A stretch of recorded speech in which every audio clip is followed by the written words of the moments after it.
All right, you made it through the night, so I'm the last one.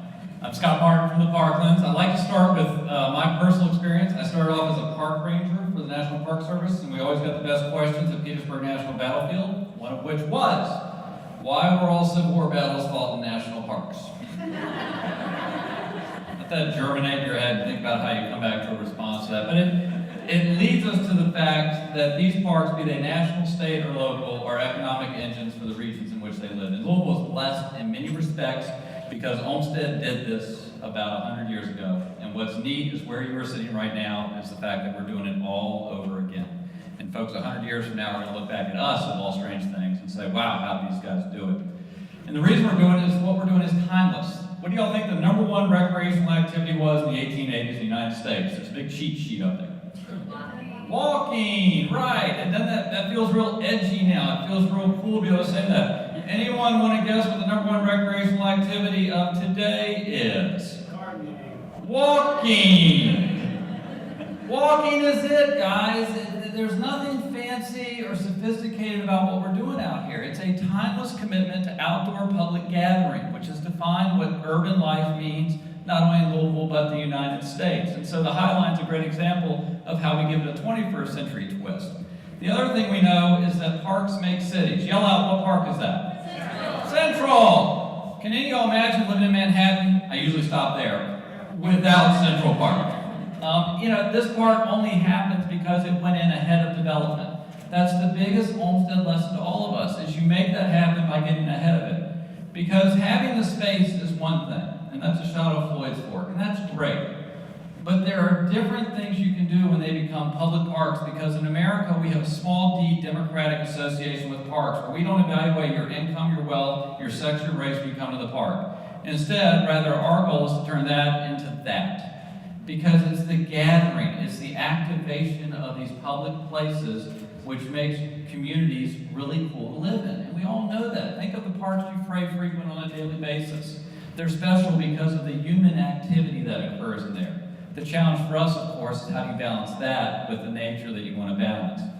And the models are out there all across the nation. I'm not going to quiz you on this, but the photos on the left, your left, that's Golden Gate Park. Look at the plan at the top. That's the original plan, and look what actually happened in San Francisco. The one on the right, any guesses? No urban architects, thank you. That was Prospect Park in New York. So we've done these things before. The problem is that cities are broke. No matter how much a politician may tell you they want to build you a great park, they are strapped with the realities of police, fire, economic development. Secondly, the parks we build today generally fall into two categories. Either open space on the left or intensive high activation recreation parks. So we've lost the ability to develop these great parks. Olmsted laid out the model. When he came to Louisville here in the 1890s, Louisville was the white blob in the center. He laid out Cherokee, Iroquois, Shawnee, and then connected the parkways between it. Look how far out in the country they were at the time. See how the city grew around those parks over the corresponding next 100 years. We want to do that again. We don't think Louisville's growth is going to stop. We see an urban century in front of us. So the Parklands is that green blob you see just outside that outer growth ring. And that growth ring is what planners tell us Louisville's going to look like as an urbanized community 50 years from now if current growth patterns continue. The trick is to get ahead of development so we can do it again. The Parklands is 3,800 acres in size. You are in about 1/12 of the park that's open right now. Each park has its own personality. It won the Best New Park Design in the Nation Award 2010 with the Highline in New York City. It's a lot of fun to be from Kentucky and get that award with those Yankees up there, pardon the French. But the trick is we're able to do this great thing because we are so far outside the city. And we also think ourselves as Louisville as serving downtown Kentucky. 50 years from now, think of Louisville as downtown Kentucky because that's how we're going to function. So this is actually some of our super secret planning efforts, but this is how we define our market of who's going to visit this park. The red are our direct customers and the green are outside. We have a very simple philosophy on park management. This is our Maslow's hierarchy of needs for parks. No one comes to a park if it's not safe. No one comes to a park frequently if it's not clean, and only then do you get to fun and beautiful. Too many agencies we see go right to fun and beautiful and skip safe and clean. So these are the focus points we think that conspire to make a positive park. Quick tour now, north to south, somewhat advertisable. You are in Beckley Creek Park now. This park is about 600 acres. This is our most formal park. This is downtown Parklands, as evidenced by the building you are in. This park will be completely open in 2013 of September when we build up and finish out what's across the bridge.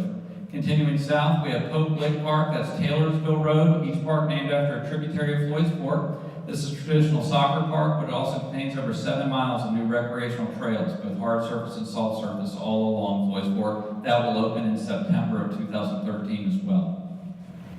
Wow, I beat a slide. Turkey Run Park, our most exciting park to me. This is our 1,100-acre outdoor adventure park. We just had IMBA design, probably the second best mountain bike system east of the Mississippi that's going to be designed and constructed there, along with our catenary swinging bridge. Every park needs drama, and that bridge is designed to be dramatic, where you bring the visitors and they have to come see it. And this time of year, it's a great place to see the spring warbler migration. Finally, in the south is Broad Run Park that connects to Bardstown Road by Mount Washington.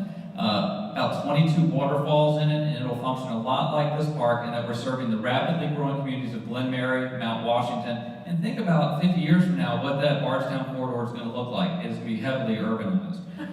The thing with growth, not only in Louisville, is you don't want to be the city that does this.